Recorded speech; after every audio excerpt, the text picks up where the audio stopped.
खाने का असर स्वास्थ्य पर पड़ता ही है, अच्छा या बुरा। बहुत बार हमें बहुत सारी ऐसी चीजें नुकसान देती है जिनके बारे में हमें पता ही नहीं होता। हेलो फ्रेंड्स, आज बात करेंगे इसी टॉपिक के बारे में, क्या क्या ऐसी सब्जियां हैं या फल हैं या खाने में कौन सी ऐसी चीजें हैं जो हमारे शरीर को नुकसान कर सकती है अगर हमें उनके बारे में जोड़ों से रिलेटेड कोई प्रॉब्लम चल रही है, आपको अर्थराइटिस है, जोड़ों में दर्द है, तो आपको खाने में क्या क्या चीजों का परहेज करना चाहिए।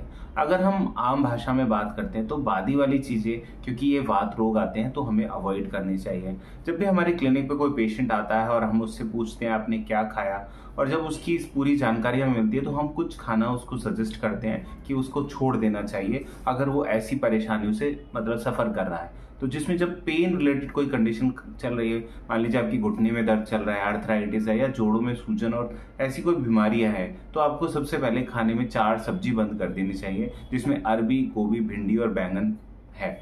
और साथ में आपको ऐसा खाना जो थोड़ा खाने में इजी डाइजेस्ट नहीं होता, थोड़ा लोड डालता है और भारी खाना, बादी वाला खाना माना जाता है, जिसमें राजमा है, छोले हैं, बॉडी में पेन फैक्टर को बढ़ा देता है। तो अगर आपको पहले ही दर्द चल रहा है तो आपको ये खाना बंद करना चाहिए या थोड़े टाइम के लिए छोड़ देना चाहिए। जब आप ये खाना छोड़ते हैं तो इसका असर आपकी ओवरऑल हेल्थ पर आता है। जब भी हम कोई इलाज करते हैं तो हमारा एम होता है कि वहां से सूजन घटाना, वहां के एरिया का सर्कुलेशन बढ़ाना। बट जब आप ऐसा खाना खाते हैं और ये प्रॉपर जब डाइजेस्ट नहीं होता तो ये सूजन बढ़ाने का ही काम करता है। तो एक तरफ तो हम इलाज करके सूजन घटाते हैं और दूसरी तरफ अगर व्यक्ति परहेज नहीं करता तो वो सूजन बढ़ती है। तो इसीलिए हम कहते हैं कि आप खाने का परहेज रखो, खाने का। और हम ये भी देखते हैं कि अब मरीज इलाज करा रहा है, उसको आराम आ रहा होता है, वो बीच में कुछ गड़बड़ खा लेता है तो अगले दिन ही देखते तो उसका दर्द बढ़ा मिलता है। जब हम उससे पूछते हैं रात को मैंने भिंडी खा ली थी या अरबी खा ली थी या जो भी खाना हम जनरल में मना करते हैं, जब भी वो ऐसा खाना खाता है तो उसको दर्द बढ़े मिलते हैं। तो आपको भी,